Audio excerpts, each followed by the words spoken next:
नारायण नारायण नारायण बोल चेतन नारायण बोल। नारायण नारायण नारायण बोल चेतन नारायण बोल। नारायण बोल न लाई नारायण बोल न लाई साही दई नमो। नारायण नारायण नारायण बोल। नारायण नारायण नारायण बोल। जय श्रीमन्नारायण। ओम तत्सं यो रावृणीमहे गातुं यज्ञाय गातुं यज्ञपतये दैवी स्वस्तिरस्तु नः। स्वस्तिरमानुषेभ्यः ऊर्ध्वं जिगातु भेषजं सन्नो अस्तु द्विपदे सञ्चतुष्पदे। ओम शान्ति शान्ति शान्तिः। लक्ष्मीनाथ समारंभां नाथयामुनमध्यमाम् अस्मदाचार्यपर्यन्तां वन्दे गुरुपरम्पराम्। सर्वमङ्गलमाङ्गल्यं सर्वोपद्रवनाशनं वन्दे रामानुजार्यस्य नित्यं पादाम्बुजद्वयम्। मौद्गल्यवंशं सुलभं सुशीलं रामानुजार्यस्य मताश्रयन्तम् श्रीमत्सुखाचार्यकृपैकभाजं श्रीदेवकीनन्दनवरीयमीडे। तत्त्वेन यश्चिदचिदीश्वर तत्स्वभाव भोगापवर्गतदुपायगतिरुदारः। सन्दर्शयन्निरमिमीत पुराणरत्नं तस्मै नमो मुनिवराय पराशराय। मेघश्यामं पीतकौशेयवासं श्रीवत्साङ्कं कौस्तुभोद्भासिताङ्गं पुण्योपेतं पुण्डरीकायताक्षं विष्णुं वन्दे सर्वलोकैकनाथम्। हरिनारायण दुरितनिवारण परमानंद परमपुरुषोत्तम भक्तजन प्रिय पंकजलोचन नारायण तव दासोऽहं। श्री नारायण तव दासोऽहं। अखिलहेय प्रत्यनिक कल्याणैकतान श्वेतर समस्त वस्तु विलक्षण अनंत ज्ञानानंदैक स्वरूप परात्पर परब्रह्म परमेश्वर भगवान श्रीहरिलाई परतत्व का रूपले निरूपित गर्ने अत्युच्च प्रमाण शास्त्र श्री विष्णु पुराण को निरन्तर स्वाध्याय गर्दै हामी आइरहेका छौँ। पूर्वाचार्यहरूले श्री विष्णु पुराणलाई पुराण रत्नको संज्ञा दिनुभएको छ। यहाँ तत्त्वहित पुरुषार्थको सम्यक वर्णन भएको छ। जीवात्माका गति, जीवात्माले मोक्षका निमित्त अपनाउनु पर्ने उपायहरू, उसले भोग्ने भोग, तमाम विषयहरूलाई श्री पराशर महर्षिले अत्यन्तै सुन्दर ढङ्गबाट यहाँ वर्णन गर्नुभएको छ। हामी अघिल्ला श्रृङ्खलाहरूमा चिन्तन गर्दै थियौँ। सृष्टिको सुन्दर प्रक्रिया सम्पन्न गरेपछि ब्रह्माजीका सृष्टिभित्र भएका नवब्रह्महरूको विस्तार, त्यस पछाडि रुद्र सर्ग हुँदै हुँदै हामीले श्री ध्रुवजीको पावन चरित्र श्रवण गर्न सुरु गरेका छौँ। ध्रुवजी स्वयम्भू मनुका पुत्र जो उत्तानपाद हुनुहुन्छ, उहाँका पुत्रका रूपले जन्मनु भएको हो। राजाका दुई रानीहरू सुनीति र सुरुचि। जेठी रानी सुनीतिलाई अलिक हेला गर्नुभएको थियो महाराज उत्तानपादले। कान्छी सुरुचिप्रति अत्यन्तै मोहित हुनुहुन्थ्यो, अति स्नेह पनि गर्नुहुन्थ्यो। ध्रुवजीले भाइ उत्तम पिताजीका काखमा बसेको देखेर आफू पनि जान चाहनुभयो। पिताजीका काखमा राजा कान्छी रानीका डरले ध्रुवजीलाई बोलाउन सकिरहनु भएको छैन। उसै समयमा कान्छी सुरुचिले बागबाण प्रहार गरिन्, अति कठोर शब्द प्रयोग गरिन्। कुनै अभागिनी नारीका कोखबाट तैँले जन्म लिइस्, राजाको छोरो होस्, राज्यासन तेरो अधिकार त हो, तर मेरा कोखबाट नजन्मेका कारण यो राज्यासन तेरा लागि हुँदैन, यो त उत्तमका लागि हो। अति नै कठोर शब्द प्रयोग गरिन् सौतेनी आमाले। रुँदै आमाका पास पुग्नुहुन्छ। आमाले धेरै प्रकारले सम्झाउनु भयो। ध्रुवजीले अठोट गर्नुभयो, अब म यो राज्यासनभन्दा पनि उत्तम त्यस्तो आसन प्राप्त गर्दछु। यो दृढताका साथ उहाँ दरबारबाट बाहिर निस्कनुहुन्छ। एक उपवनमा जहाँ सप्तर्षिहरू हुनुहुन्थ्यो त्यहाँ पुग्नुभयो, प्रणाम गर्नुभयो। सप्तर्षिहरूसँग आफ्नो मनको पीडालाई व्यक्त गर्नुभयो। उहाँहरूले भगवान नै परतत्व हुनुहुन्छ, त्यस्ता परब्रह्म परमात्माद्वारा जीवात्मा सदैव सुखी रहन्छ र उसले चाहेको अभिलाषा भगवानले पुरा गरिबक्सन्छ। धर्म, अर्थ, काम, मोक्ष सबै दिने भगवान हुनुहुन्छ भनेर द्वादशाक्षरी मन्त्र प्रदान गर्नुभएको पावन प्रसङ्गसम्म हामीले श्रवण गऱ्यौँ। एतज्जजाप भगवान् जप्यं स्वायम्भुवो मनुः। ऋषिहरूले भन्नुभयो, ध्रुव, केवल तिम्रो लागि मात्रै हामीले यो उपदेश गरिरहेका छैनौँ। यो महामन्त्र जसको नित्य अनुष्ठान गरेर तिम्रा पितामह मनु उहाँले पनि भगवानलाई प्रसन्न गराउनुभयो। भगवान प्रसन्न भएपछि नै यो अतुलनीय वैभव उहाँले प्राप्त गर्नुभएको हो। त्यही सम्बन्धले गर्दा तिम्रा पिताजी पनि वैभवशाली बन्नुभएको छ। तिमीले चाहेको यो त्रिलोकीमा सर्वोत्तम पद, त्यस प्रकारको सिद्धि दिने भनेको यसै मन्त्रले हो, किनभने यस मन्त्रका प्रधान देवता भनेका भगवान नारायण हुनुहुन्छ। तथा त्वमपि गोविन्दम तोषयैतत् सदा जपन्। यही मन्त्रको जाप गर, यसैबाट भगवान प्रसन्न हुनुहुनेछ। यस अध्यायमा स्पष्टतया मन्त्रको उल्लेख भएको छैन, किनभने मन्त्रम यत्नेन गोपयेत, मन्त्रलाई गोप्य नै राख्नुपर्छ, सङ्केत गर्नुभएको छ। तर लगत्तै अर्को अध्यायमा यसको स्पष्ट सङ्केत गर्नुहुन्छ। द्वादशाक्षर माहात्म्यात् तपसश्च प्रभावतः। ध्रुवजीसँग भगवान प्रसन्न हुनुभयो द्वादशाक्षरी मन्त्रको प्रभावले, त्यसको वैशिष्ट्यले अनि उहाँको तपस्याका प्रभावले भनेर। त्यसकारणले यहाँनिर जो मन्त्रको सङ्केत भएको छ द्वादशाक्षरी मन्त्र नै हो भनेर हामीले बुझ्नुपर्दछ। ऋषिहरूलाई प्रणाम गर्नुभयो ध्रुवजीले, परिक्रमा लगाउनुभयो। उहाँहरूले सङ्केत गर्नुभएका स्थानतर्फ ध्रुवजी अब अगाडि बढ्नुभएको छ। ऋषिहरू प्रसन्न हुनुहुन्छ। हो, कस्तो क्षत्रिय बालक अघि, कस्तो दृढ निश्चय यसमा। केवल 5 वर्षको बालक अब केही साधनाका निमित्त म तयार छु, मैले गर्नुपर्छ भनेर लागेको छ। ओहो, ऋषिहरूले पूर्णतया दृष्टिपात गरिदिनु भएको छ। महापुरुषको दृष्टि बन्यो भने सामान्य व्यक्तिको पनि उन्नति हुन्छ।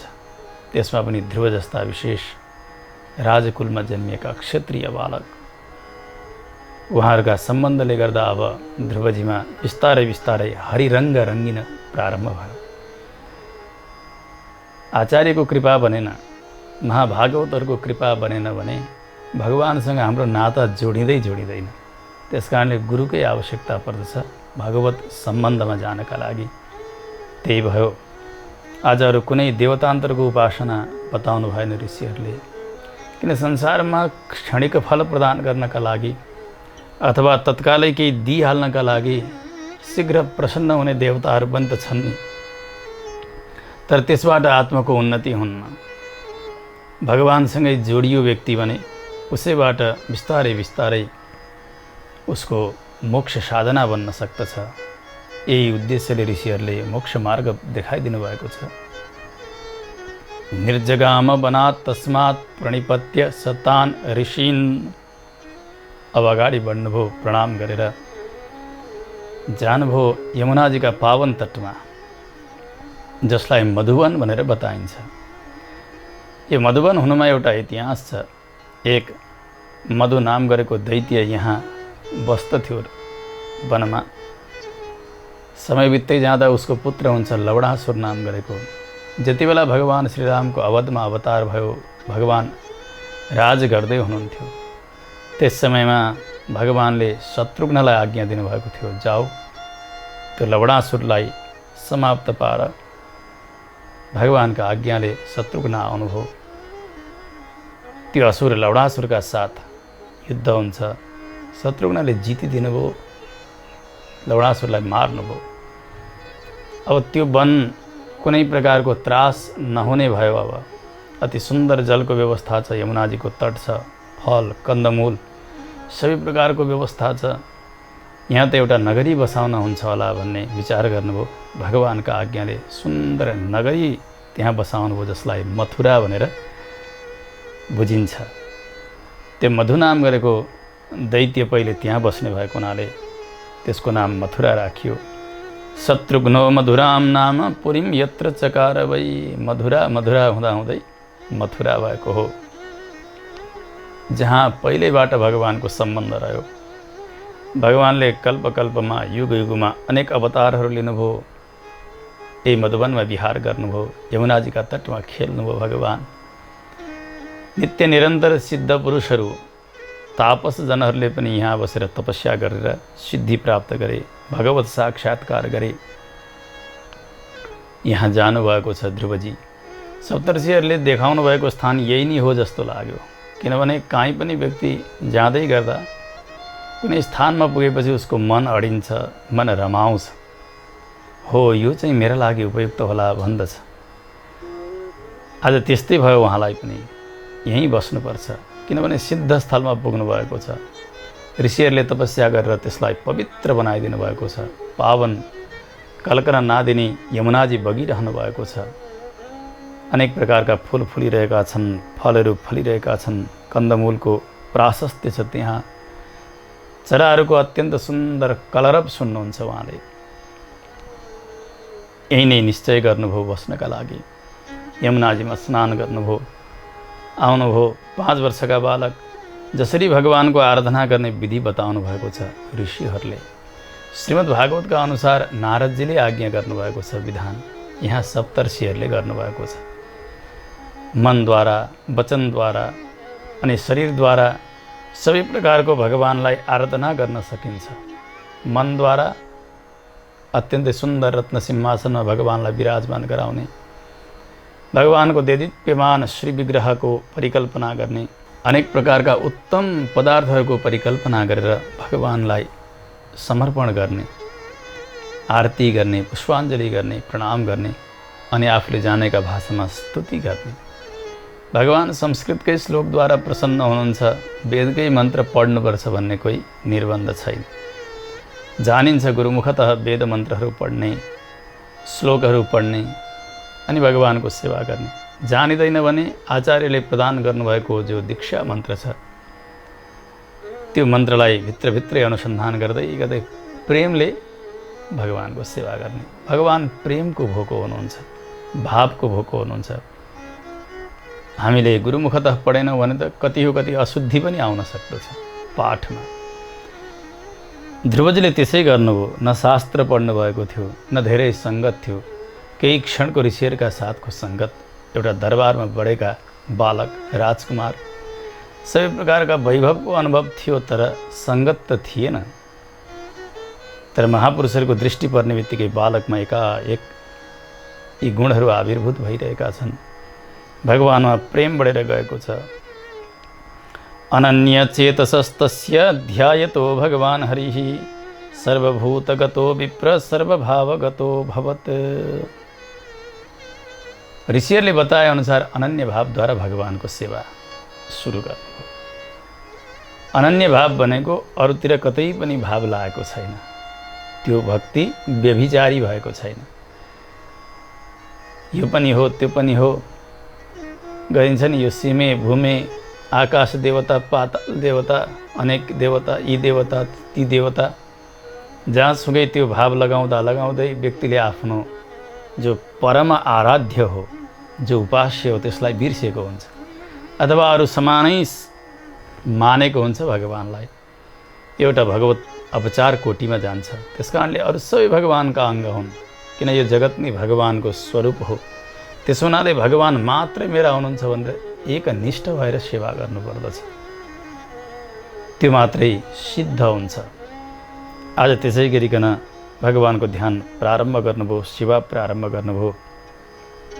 हुँदाहुँदै अब त उहाँलाई कोही भोजनको अपेक्षा पनि रहन छोड्यो। श्रीमद् भागवतका अनुसार ध्रुवजीले 5 महिनासम्म विशेष तपस्या गर्नुभएको छ। त्यसमध्ये पहिलो महिनामा 3-3 दिनको अन्तरालमा कैयत, बयर आदिका फलहरू वनबाट लिएर आउनुहुन्थ्यो। त्यसलाई यमुनाजीका जलले शुद्धि गरेर तुलसी मञ्जरी राखेर भगवानलाई समर्पण गर्नुहुन्थ्यो। अनि भगवानलाई भोग लगाएको त्यो प्रसाद लिँदै तपस्या गर्न प्रारम्भ गर्नुभयो। जब दोस्रो महिना लाग्यो, दोस्रो महिना प्रारम्भबाटै 6 दिनको अन्तरालमा, आज खाएपछि 6 दिन पछाडि मात्रै फेरि भोजन गर्ने। त्यसका लागि पात भए झार लहराहरू भेला गरेर लिएर आउनुहुन्थ्यो, भगवानलाई समर्पण गर्नुहुन्थ्यो। त्वदीयम वस्तु गोविन्द तुभ्यमेव समर्पये, यो हजुरकै वस्तु हो। अनि त्यही प्रसाद स्वीकार गर्नुहुन्थ्यो। आज खाएपछि 6 दिन केही खानुहुन्न थियो। फेरि 6 दिन पछाडि यसरी तपस्या गर्न प्रारम्भ गर्नुभयो ध्रुवजीले। तेस्रो महिना लाग्यो। अब त 9 दिनको अन्तरालमा यमुनाजीबाट जल लिएर आउनुहुन्छ, भगवानलाई समर्पण गर्नुहुन्छ, त्यही जलपान गर्नुहुन्छ अनि तपस्या गर्नुहुन्छ। आज जलपान गर्यो, बिचमा 8 दिनसम्म केही छैन, भोजन न जल। फेरि 9 दिनका दिन फेरि जलपान। यस क्रमले तीव्र तपस्या गरिरहनु भएको छ। चौथो महिना लाग्यो। 12 दिनका अन्तरालमा केवल वायु मात्र भोजन गरेर तपस्या गर्नुभयो। 5औं महिना जब सुरु भयो, उहाँले प्राणवायुलाई नै जितिदिनुभयो। अब उहाँको शरीर त एउटा ठुटो जस्तो हुन लागेको छ, न चल्दछ, न हल्लिन्छ, न श्वास लिनु परेको छ। यति उग्र तपस्या गर्नुभयो ध्रुवजीले। श्री पराशर महर्षि भन्नुहुन्छ, मनस्य अवस्थिते तस्मिन् विष्णौ मैत्रेय योगिनः न ससाक धराभारम उद्बोढुम भूतधारिणी। सम्पूर्ण भूत प्राणीहरूलाई धारण गर्न सक्ने पृथ्वीले आज ध्रुवजीको भार थाम्न सकिरहनु भएको छैन। कस्तो तपस्या हो! किनभने मनसी अवस्थिते तस्मिन् विष्णौ, उहाँका मनमा विश्वाकार, विश्वका रूपले रहनुभएका भगवान नै विराजित हुनुभयो। अब त विश्वको भार पृथ्वीले कसरी धारण गर्न सक्दथेन र? प्रगाढ प्रेम छ, आँखाबाट आँसुका धारा बगेका छन्, हृदय गदगद भएको छ। पृथ्वी त्यो तपस्याको भार बोक्न सकिरहेकी छैनन्। अब बेला बेला वाम चरणले पृथ्वीमा टेक्नुहुन्छ, दायाँ उठाउनुहुन्छ। फेरि कतिपय समय दायाँले टेक्नुहुन्छ जमिनमा, बायाँ उठाउनुहुन्छ। जुन चरण पृथ्वीमा राख्नुहुन्छ त्यतापट्टि पृथ्वी कोल्टे पर्दछ। फेरि चरण फेर्नुहुन्छ, फेरि पृथ्वी अर्कापट्टि कोल्टे पर्दछन्। ध्रुवजीको यस्तो उग्र तपस्या हुँदाहुँदै ध्रुवजीले अब त आफ्ना चरणको बुढी औँठो लगाउनु भयो जमिनमा। अब त एक स्थाणु जस्तो भएर, ठुटो जस्तो भएर तपस्या प्रारम्भ गर्नुभएको छ। ओहो! तदा समस्ता वसुधा चचाल सह पर्वतैः। उहाँले त्यसरी टेक्ने बित्तिकै त पृथ्वी थरथर थरथर काँपिरहेकी छन्, पर्वतहरू हल्लिन लागेका छन्, सारा ग्रह नक्षत्र ताराहरू सम्पूर्ण विचलित भइरहेका छन्। देवताहरू पनि विचलित भए। नद नदी समुद्र सबैमा हलचल आउन लाग्यो। प्राणीहरू सब त्रस्त भइरहेका छन्। हो, के हुन आँट्यो? देवताहरूले विचार गरे, यस्तो उग्र तपस्या ध्रुवले गर्दैछन्, यो तपस्या बढ्दै बढ्दै बढ्दै गयो भने हाम्रो पद नै अब यिनले छिनिदिन्छ। इन्द्रलाई यही डर भयो, मेरो इन्द्रपद जाने भयो। वरुणलाई पनि यही भयो, मेरो वरुण पद जाने भयो। कुबेरलाई त्यही भयो। सब डराएका छन्। सबैले सल्लाह गरे, होइन होइन, ध्रुवलाई अहिले हामीले समयमै यो तपस्या भङ्ग गराएर यहाँबाट भ्रष्ट गराउन सकेनौँ भने अब हाम्रो उपाय केही पनि छैन। आफ्नो स्थान रक्षाका निमित्त, मान रक्षाका निमित्त यी देवताहरू आज यस्ता महान तपस्वीको तपस्या भङ्ग गर्न प्रारम्भ गर्दछन्। याम नाम गरेका देवताहरू छन्, तिनीहरू ध्यान भङ्ग गर्नका निमित्त आए। अर्का उपदेव थिए, कुष्माण्ड आदि गरेका। यिनीहरूले अनेक प्रकारको रूप लिएर ध्रुवजी जहाँ हुनुहुन्छ त्यहाँ आए। कोही स्त्री बनेका छन्, कोही डरलाग्दा तर्छाउने जस्ता बनेर आएका छन्, कठोर आवाज गर्दछन्। विचित्र विचित्र प्रहार यिनीहरूको। कसै गर्दा पनि ध्रुवजीको त्यो समाधि टुटिरहेको छैन। मस्त हुनुहुन्छ, शङ्खचक्र गदा पद्मधारी प्रभु हृदयमा अत्यन्त देदीप्यमान स्वरूपका साथ दर्शन दिइरहनु भएको छ। बालकलाई बाहिर के भइरहेको छ केही थाहा छैन, न श्वास लिनु परेको छ, न शरीर हल्लिन्छ। यस्तो समाधिको स्थितिमा ध्रुवजी पुग्नुभयो। देवताहरूले विचार गरे, अब यसरी ध्रुवको ध्यान भङ्ग गर्न सकिन्न, अब एउटा काम गरौँ। के गर्ने? अब सुनीतिका स्वरूपमा कोही देवता त्यहाँ जाने, गएर विलाप गर्ने। माताजीको विलाप सुनेपछि पक्कै पनि ध्रुवको यो समाधि भङ्ग हुन्छ। देवताहरू त्यसै गर्न प्रारम्भ गर्छन्। सुनीतिर्नाम तन्माता शास्त्रा तत्पुरतः स्थिता पुत्रेति करुणां वाचम आह मायामयी तदा। मायामयी सुनीति निर्माण गरेका छन् देवताहरूले। ध्रुवजीका सन्निधिमा गएर मायामयी सुनीति विलाप गर्दै भन्छन्, हे पुत्र तिमी के गर्दैछौ? उठ न उठ, अब त आँखा खोल। यो तपस्या गर्ने समय होइन, अब तपस्या छोडिदेऊ। म एक्लै छु। मैले त धेरै तपस्या गरेर धेरै ठाउँ धेरै देवी देवतालाई भाकेर तिमीलाई पुत्र प्राप्त गरेकी हुँ। मेरो लागि सर्वस्व प्राणधन भनेका तिमी नै हो बाबु। उठ न उठ, के गर्न लाग्यौ तिमीले?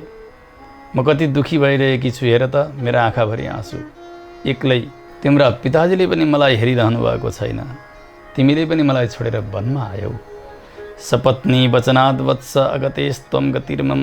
सौतेनी आमाले यसो भनिन् भनेर सुरुचिलाई दोष लगाएर, अनि उनका कारण तिमीले यसरी वनमा आउने हो र? तिमी यसरी आउँदाखेरि मेरो को हुन्छ रक्षक? म कसका भरमा रहनु बाबु? हे ध्रुव, अब त उठ उठ। हेर तिमी त 5 वर्षका छौ। यस्ता 5 वर्षका बालकले यस्तो कठोर तपस्या? क्वच त्वं 5 वर्षीय क्वचैतद्दारुणं तपः निवर्ततां मनः कष्टात् निबन्धात् फलवर्जितात्। यस्तो कठोर तपस्या गर्ने बेला होइन बाबु तिम्रो। फेरि यसरी तपस्या गरेर तिमीले कोही फल प्राप्त गर्दैनौ। अब यो मन त्यहाँ नलगाऊ। हेर यो बेला त तिम्रो खेल्ने बेला हो। 5 वर्षका बालक त खेल्छन् नि साथीहरूसँग। पहिला बाल्य अवस्थामा खेल खेल्ने, त्यस पछाडि अध्ययन गर्ने, त्यस पछाडि समय भयो अनि विषय भोग गर्ने, विवाह गर्ने, अनि अन्तिम अवस्था आउँछ जीवनको। त्यस बेला पो हो त तपस्या गर्ने, त भगवान भजने त्यस बेला हो। त्यस कारणले अहिले बेला होइन बाबु, अब त उठ उठ। आऊ, यो खेल खेल्ने बेलामा तपस्या गरेर तिमीले आफूलाई नै नाश गरिरहेका छौ। समयलाई बुझ। अगाडि बसेर धुरु धुरु रोइरहेकी छन् ती मायामयी सुनीति। त्यो आवाज सबैले सुनिरहेका छन्, तर ध्रुवजीलाई त्यो आवाजले केही गर्न सकेको छैन। उहाँ त केवल भगवानसँग वार्ता गर्नुहुन्छ, भगवानसँगै उहाँ रमाउनु भएको छ। बाहिर के भइरहेको छ केही नै थाहा छैन। यसो हेर्छिन्, अब पनि चल्दैन नि ध्रुव। ती मायामयी सुनीति भन्दैछिन्, तिम्रो परम धर्म भनेको आमाको सेवा हो। अहिले मेरो सेवा गर न, त्यसैबाट तिम्रा सबै प्रकारका कामनाहरू सिद्ध हुन्छन्। अहिले मातृ सेवालाई छोडेर केवल तिमी यो तपस्यामा लागेर के नै पाउँछौ र? फेरि तिमी 5 वर्षका बालक छौ। यो तपस्या सिद्ध गर्नका लागि बडे बडे योगीहरू ज्ञानीहरू लाग्नुभयो। उहाँहरूको त सिद्धि भएन भने तिमीले कसरी गर्न सक्दछौ र? छोडिदेऊ। यो तपस्या भनेको त तिम्रो लागि मानौ एउटा अधर्म नै हो, यो पाप हो। मलाई छोडेर नजाऊ। आऊ, यदि अझै पनि तिमी बोल्दैनौ, मेरा कुरा सुन्दैनौ बाबु, आँखा खोल्दैनौ भने तिम्रै अघिल्तिर म अब आत्महत्या गरिदिनेछु। त्यक्षाम्यहमिह प्राणान् ततो वै पश्यतस्तव। तिमी हेरिरहनेछौ, मैले प्राण त्यागिदिनेछु। मायामयी सुनीति यसरी विलाप गरिरहेकी छन्। सब देवताको माया त थियो नि, ध्रुवजीलाई यसले के प्रभाव पार्दथ्यो र केही नि थाहा छैन। अलिकति पनि उहाँको हलचल छैन शरीरमा। अगाडि विलाप गर्दै डाको छोडेर माया सुनीति रोइरहेकी छन्। विष्णु पश्यन् अपि न दृष्टवान, भगवानलाई देख्नु भएको हुनाले अगाडिपट्टि रुँदै गरेको कोही छ भने थाहा पाएर पनि उहाँले आँखा खोल्नु भएन, वास्तै गर्नु भएन। किनभने जसले भगवत साक्षात्कार गरिसकेको हुन्छ उसका लागि यो के हो त्यो के हो यो संसार के हो सबै ऐनामा हेरे झैँ छर्लङ्ग हुन्छ। उहाँलाई सबै विषय थाहा छ, यी सबै देवताहरूको नाटक हो भन्ने। अब त ती सुनीति उठेर भनिन्, ए बाबु बाबु, अब त यहाँ धेरै डरलाग्दा राक्षसहरू आइरहेका छन्, हातमा शस्त्र अस्त्र लिएर आइरहेका छन्। वनमा छौ तिमी, तिमीलाई मार्छन् यिनीहरूले, अब त उठ उठ उठ। रोइरहेकी छन् तिनी। रुँदा रुँदै ती सुनीति हराइन्। हेर्दा हेर्दै डरलाग्दा राक्षसहरू आएका छन्। अनेक प्रकारका ज्वालाहरू आफ्ना मुखबाट प्रकट गरिरहेका छन् तिनीहरूले। अनि शस्त्र अस्त्र पनि त्यस्तै धारिला छन्, डरलाग्दा छन्। तिनीहरूको स्थिति पनि त्यस्तै छ, शरीर पनि त्यस्तै डरलाग्दा। अनि तिनीहरू आउँदा आउँदै यतातिर स्याल कराएका छन्। अनेक डरलाग्दा जानवरहरू चित्कार गरेर कराउन प्रारम्भ गरे। कति नै आवाज दिँदा पनि ध्रुवजीको त्यो समाधि टुटेको छैन। राक्षसहरू प्रयासरत छन्, हुँदैन। नजिकै आए ती शस्त्र अस्त्रधारी राक्षसहरू। उनीहरूले भने हन्यताम हन्यताम एष छिद्यताम छिद्यताम अयम भक्षताम भक्षताम चायम इत्युचुस्ते निशाचराः। ए यसलाई मार मार, काट, खाओ खाओ, सब कराइरहेका छन्। ध्रुवजी चटपटाउनु भएको छैन। कोही सिंह जस्ता, कोही ऊँट जस्ता, कोही गोही जस्ता, कोही बानर जस्ता विभिन्न प्रकारका मुख भएका राक्षसहरू छन्। यति डरलाग्दा छन्। तिनीहरूको स्वरूप देख्दै एकदम डर लाग्ने छ। तर पनि ध्रुवजीलाई केही भएको छैन। अब त यिनीहरूले विचार गरे, यही शस्त्र अस्त्र प्रहार गरौँ, केही त हुन्छ कि। उनीहरूले ल्याएका शस्त्र अस्त्र खुब ध्रुवजीमाथि छोडिदिन्छ। पराशर महर्षि भन्नुहुन्छ, हे मैत्रेय, भगवानका शरणमा जसको चित्त आसक्त भइसकेको छ नि, त्यस्तालाई संसारका कुनै प्रकारका आपत्तिले पनि केही गर्न सक्दैनन्। गोविन्दासक्त चित्तस्य ययुर्नेन्द्रिय गोचरम। भगवानमै आसक्त छ चित्त। यी इन्द्रियहरूलाई कहाँ के भइरहेको छ, यिनलाई के विषय चाहिएको छ, केही ख्याल छैन।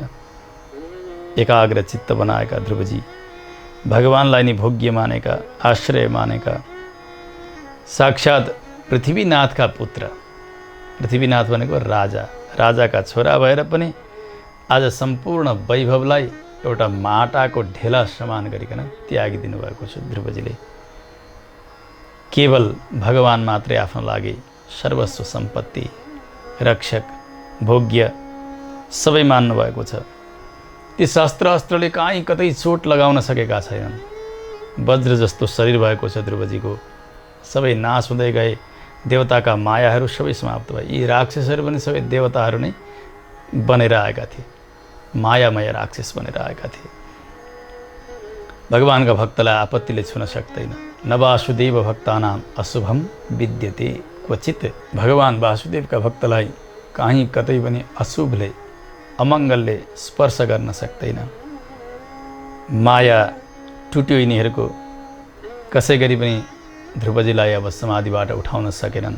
सम्पूर्ण देवताहरू पराजित भए। अब यस्ता महान तपस्वी बालक, अब यिनलाई तपस्याबाट नछुटाइकन त आफ्नो पद नै जाला जस्तो भएको छ। इन्द्रलाई, वरुणलाई, कुबेरलाई, अरू पनि देवताहरूलाई रुँदै कराउँदै पुगे यिनीहरू भगवानका शरणमा, श्री रमा वैकुण्ठमा गएर चरणमा वन्दन गर्दछन्, प्रार्थना गर्दछन्। देवदेव जगन्नाथ परेश पुरुषोत्तम ध्रुवस्य तपसा तप्तास्त्वां वयं शरणं गताः। हे देवदेव, हे जगन्नाथ, हे परब्रह्म परमेश्वर, हे पुरुषोत्तम, हामी ध्रुवका तपस्याद्वारा अत्यन्तै सन्तप्त भएर हजुरका शरणमा आएका छौँ। यिनको तेज यति बढ्दै बढ्दै गएको छ, ओहो, जस्तो कि चन्द्रमा शुक्ल पक्षमा लागेपछि बिस्तारै बिस्तारै बिस्तारै अनेक कला पूर्ण हुँदै बढ्दै बढ्दै बढ्दै बढ्दै अन्तिममा पूर्ण भएर पूर्णिमामा देखा पर्दछन्। मानव त्यस्तै भइरहेको छ। हिजोभन्दा आज, आजभन्दा भोलि, भोलिभन्दा पर्सि, यसरी यसरी यसरी ध्रुव तेजस्वी तेजस्वी हुँदै गइरहेका छन्। यो तेज बढ्दै बढ्दै जाने हो भने यो तेजका कारण हाम्रा सारा लोकहरू जलेर खरानी हुन सक्दछन्। यी यति शक्तिशाली बन्दै गए भने सारा लोकमा यिनले नै कब्जा जमाउने छन् प्रभु। त्यस कारणले यिनलाई तपस्याबाट हजुरले छुटाइदिनु पर्यो। हामी डराएर आएका छौँ। कसै गरी पनि ध्रुवलाई तपस्याबाट उठाइदिनुहोस् प्रभु। फेरि उसले के चाहेको छ त्यो हामीले जानेका छैनौँ। के का निमित्त तपस्या गर्यो यो रहस्यमै छ। न विद्मा किम सक्रत्वम सूर्यत्वम किम अभिप्सति। यसले इन्द्रासन चाहेको हो कि सूर्यको आसन चाहेको हो कि त्यस्तै प्रकारले कुबेरको पद पो चाहेको हो कि अथवा वरुणको स्थान चाहेको हो कि चन्द्रमाको स्थान चाहेको हो कि अथवा अरू पनि कुनै यसले चाहेको छ त्यो पनि हामीले जानेका छैनौँ प्रभु। त्यस कारणले हामी डराएका छौँ। अमुक पदका निमित्त तपस्या गरेको हो ध्रुवले भन्ने थाहा पाएको भए ती एक देवतालाई मात्रै पीडा हुन्थ्यो, अरूलाई त कुनै त्यसमा सरोकार रहँदैनथ्यो। तर यहाँ सबै डराउनुमा एउटै कारण छ कि के का निमित्त तपस्या गर्दैछन् यो कुरा देवतालाई नै थाहा छैन। हुनसक्छ आफ्नै पद पो छिनिदिने हुन् कि ध्रुवले। त्यस कारणले सबै नै डराएका छन्। उनीहरूले भने हृदयात् शल्यमुद्धर, हामीलाई यो काँडो बिजे जत्तिकै भएको छ ध्रुवजीको तपस्या। त्यस कारणले हजुरले यो काँडो निकालिदिनुहोस्। हजुरको भक्त हो, तपस्याबाट हजुरले उठाइदिनुहोस्। उत्तानपादका पुत्र तेजस्वी बन्दै गइरहेका छन्। देवताहरूले प्रार्थना गरे। भगवानले भन्नुभयो, हे इन्द्र, हे वरुण, हे कुबेर, हे देवता हो सुन, मेरो भक्त ध्रुवले न इन्द्र पद चाहेका छन्, न सूर्य पद चाहेका छन्, न वरुण पद, न कुबेर पद, न अरू पनि कुनै देवताको पद चाहेका छन्। यी सम्पूर्ण जो कामनाहरू छन् नि, ती कामना र ती पदभन्दा धेरै माथिको तपस्या यिनले गरिरहेका छन्। जाओ तिमीहरू डराउनु पर्ने केही कारण छैन। आफ्ना स्थानमा आफ्ना अधिकार क्षेत्रभित्र बसेर तिमीहरूले मेरो सेवा गर्नु, लोकको पालन गर्नु। जाओ, मैले अवश्य पनि अब तपस्याबाट मेरा भक्तलाई उठाउने छु। अब तिमीहरूलाई कुनै विघ्न हुने छैन। भगवानको आज्ञा भयो। सम्पूर्ण देवताहरू भगवानका श्रीचरणमा प्रणाम गर्दछन्। भगवानको जय जयकार गर्दै गर्दै त्यहाँबाट आफ्ना लोकतर्फ गए। हेरिरहेका छन् अब भगवान के गर्नुहुन्छ। इन्द्र, वरुण, कुबेर आदि गरेका देवताहरू माथि बसेर हेरिरहेका छन्। भगवानले विचार गर्नुभयो, अब त मेरा बालकले गरेको तपस्या सिद्ध भइसकेको छ, अब यिनलाई धेरै दुःख दिन हुन्न। शङ्खचक्र गदा पद्मधारी भगवान गरुडमा सवार हुनुभयो जहाँ मधुवनमा ध्रुवजी तपस्या गरेर बस्नुभएको छ। भगवान अगाडि पुग्नुभयो। श्रीमद् भागवतका अनुसार मधोर वनम भृत्य दिदृक्षयागतः, मधुवनमा आफ्ना भक्तको दर्शन गर्नका निमित्त भगवान गइबक्सेको। सदैव भक्त भगवानको दर्शन गर्नका लागि लालायित हुन्छन्, दौडिन्छन्, जान्छन्। तर ध्रुवजी जस्ता भक्त पाउनुभयो भने भगवान श्री वैकुण्ठ छोडेर दर्शन गर्नका निमित्त आउनुहुन्छ। भगवान आउनुभयो, ध्रुवजीका अघिल्तिर खडा हुनुहुन्छ। दिव्य स्वरूप भगवानको छ।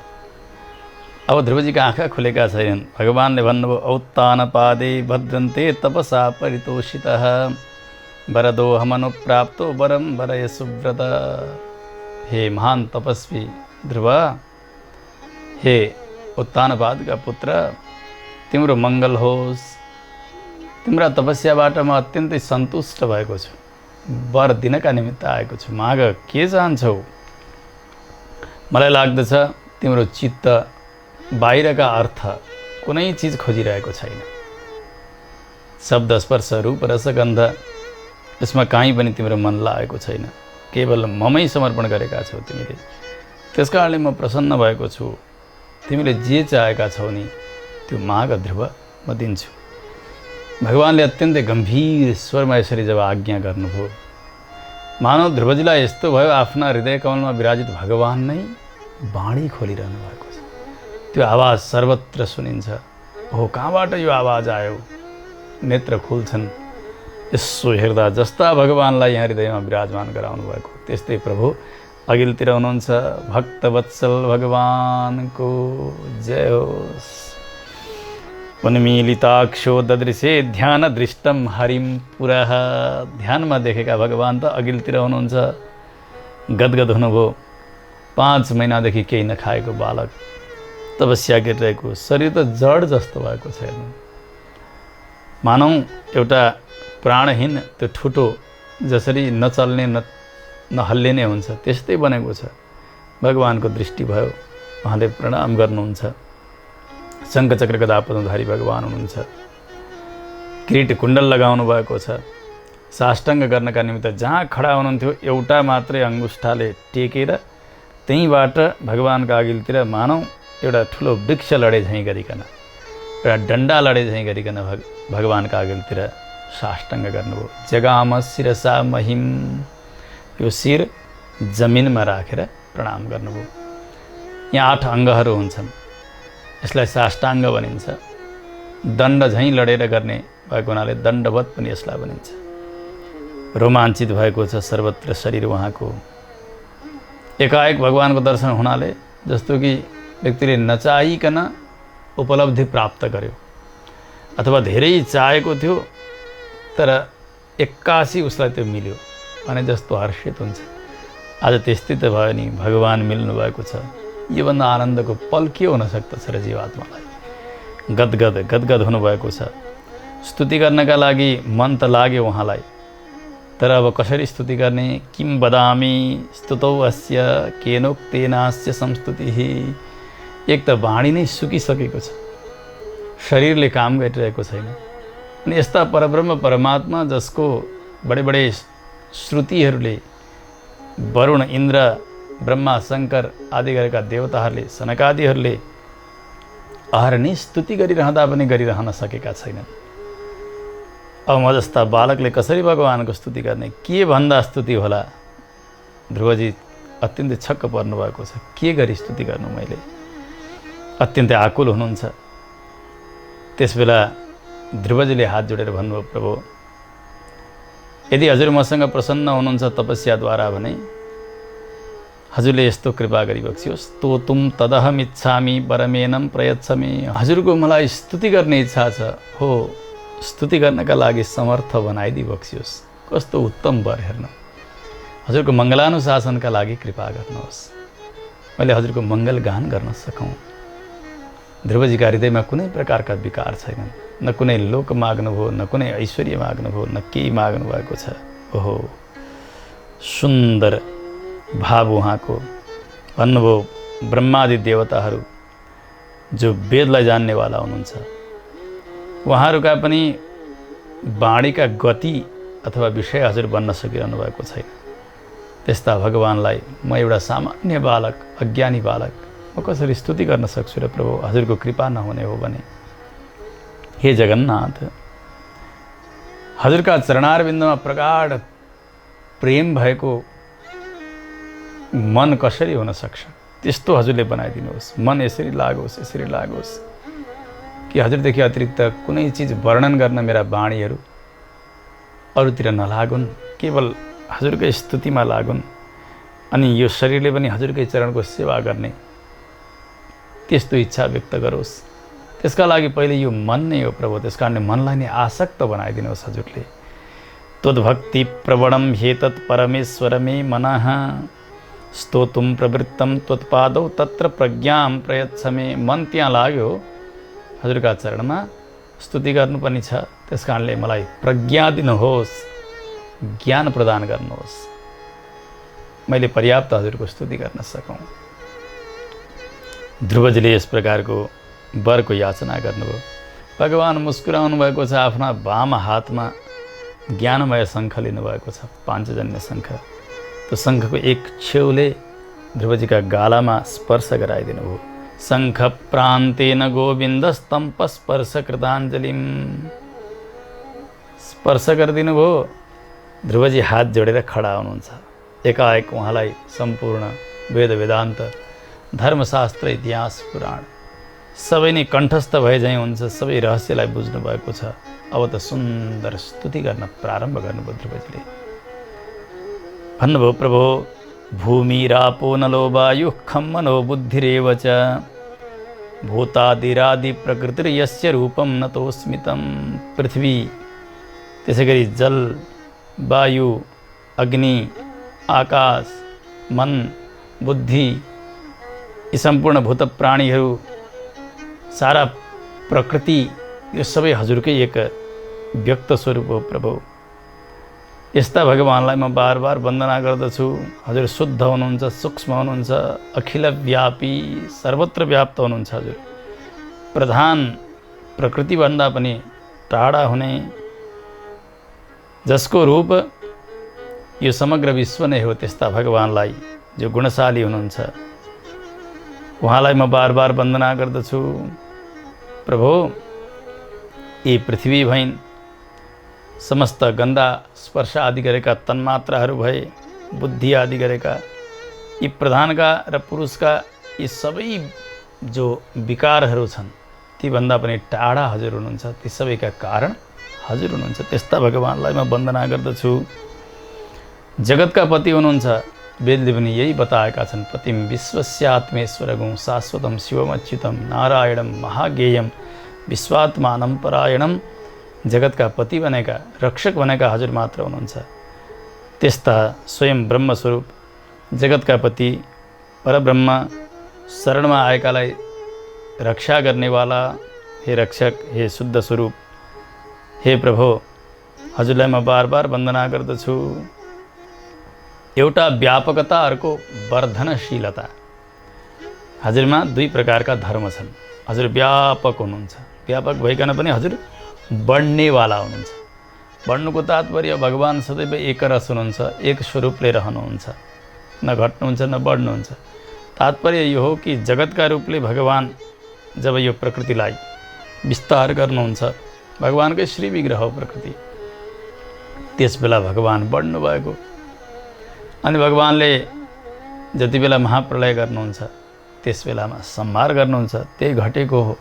त्यस कारणले भगवान जगतका रूपले देखिनु र जगतका रूपले नदेखिनु, यी देखिनुले गर्दाखेरि भगवानलाई ब्रह्म भनिएको। यो व्यापकत्व पनि छ अनि यो वर्धनशीलत्व पनि भगवानमा छ, बढ्ने धर्म पनि भगवानमा छ। त्यस कारणले हजुरको नाम ब्रह्म हो। हे प्रभु, हे बडे बडे योगीहरूद्वारा पनि अचिन्त्य, चिन्तन गर्न नसकिने, वाणीले बताएर नसकिने यस्ता भगवान हजुरलाई बार बार वन्दना छ।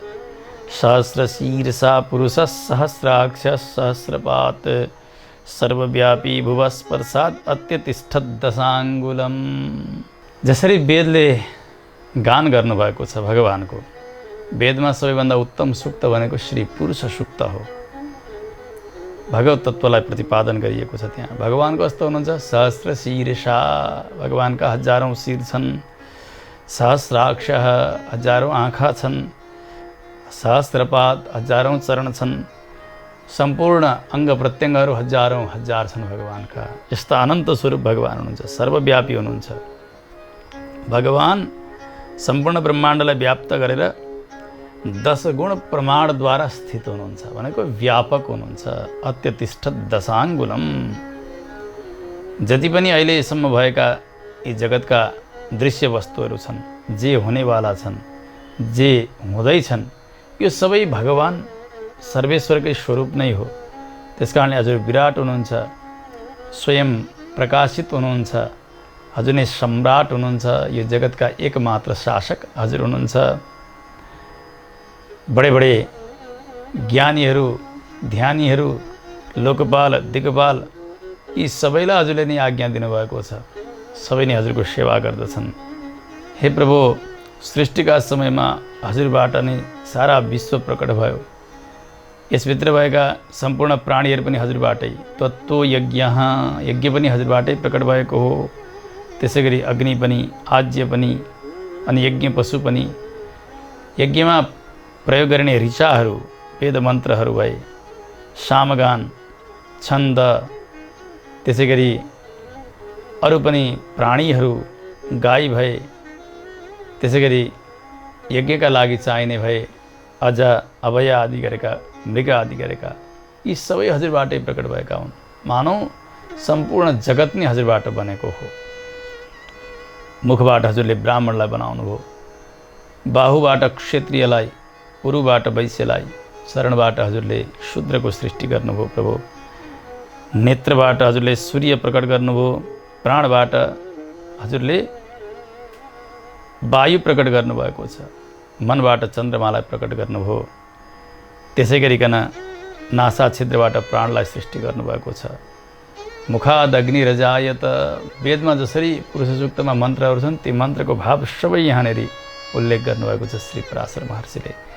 मुखबाट अग्निको सृष्टि गर्नुभयो हजुरले, नाभिबाट आकाश, शिरबाट यसै गरी स्वर्ग, त्यसै गरी हजुरले आफ्ना कर्णबाट, कानबाट 10 दिशाको सृष्टि गर्नुभयो, चरणबाट पृथ्वीको सृष्टि गर्नुभयो। कहाँसम्म बताउँ, तत्त्व सर्वम अभूत इदम, यो सम्पूर्ण जो इदम भनेर देखाइने, यो भनेर देखाइने जगत छ नि, यो सबै हजुरबाट नै बनेको हो प्रभु।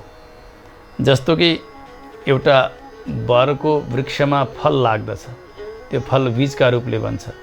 अब त्यो यसो हेऱ्यो, त्यसलाई अनेक चाना बनाउँदा पनि त्यहाँ बीज कहाँ छ देखिँदैन। यदि त्यो दानो नै बीज हुन्थ्यो भने त्यसलाई अलिकति आगामा सेकाइदिने हो भने जस्ताको तस्तै रहन्छ, तर त्यो रोप्दाखेरि फेरि त्यहाँबाट बीज अङ्कुरित हुँदैन, वृक्ष निस्किँदैन। त्यो देखिएको बीज होइन। जस्तो आँपको कोयो, त्यो कोयो त बीज होइन, त्यो त्यहाँ बीज शक्ति छ, त्यो अदृश्य छ। जसरी त्यस्तै प्रकारले हजुर पनि जगतका सृष्टिका निमित्त हजुर एक बीज हुनुहुन्छ। विश्वम अखिलम बीजभूते तथात्वै, हजुर सबैका बीज, सबैका अदृश्य बीज हुनुहुन्छ। यो विश्वरूप वटवृक्ष हजुरबाटै प्रकट भएको हो। जसरी त्यो अदृश्य बीज शक्ति त्यो वरको, त्यसबाट त्यो विशाल वरको वृक्ष त्यहाँ प्रकट हुन्छ, त्यो त्यहीँ नै रहेको छ। जसरी समय आउँदाखेरि त्यो प्रकट हुन्छ, नहुँदा पनि त्यो शक्ति त्यहीँ रहन्छ।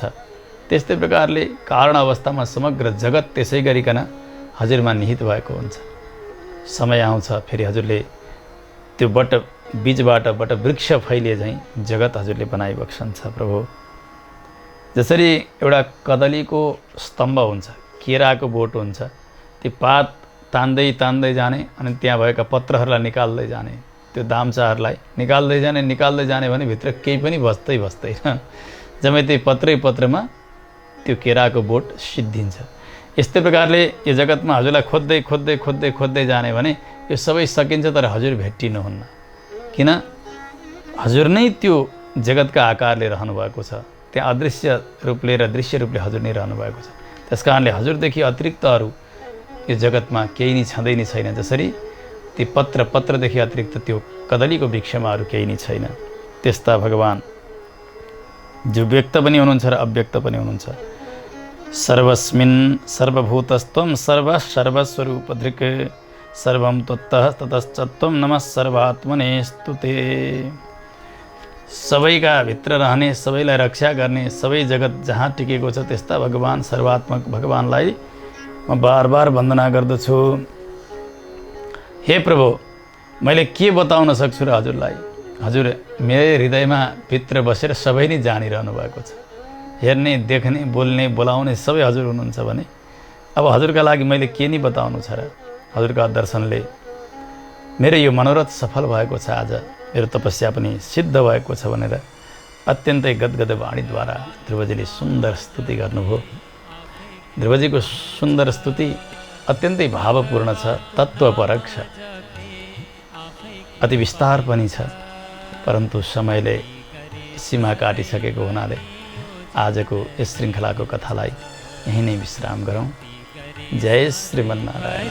यो जिन्दगी खिल्छ त्यसैले त शास्त्र भन्छन् नारायण बोल चेतन नारायण बोल त्यसै लेत शास्त्र भन्छन् नारायण बोल चेतन नारायण बोल नारायण बोल्नलाई नारायण बोल्नलाई चाहिँदैन मोल नारायण नारायण नारायण बोल नारायण नारायण नारायण बोल नारायण नारायण नारायण बोल चेतन नारायण बोल नारायण बोल चेतन नारायण बोल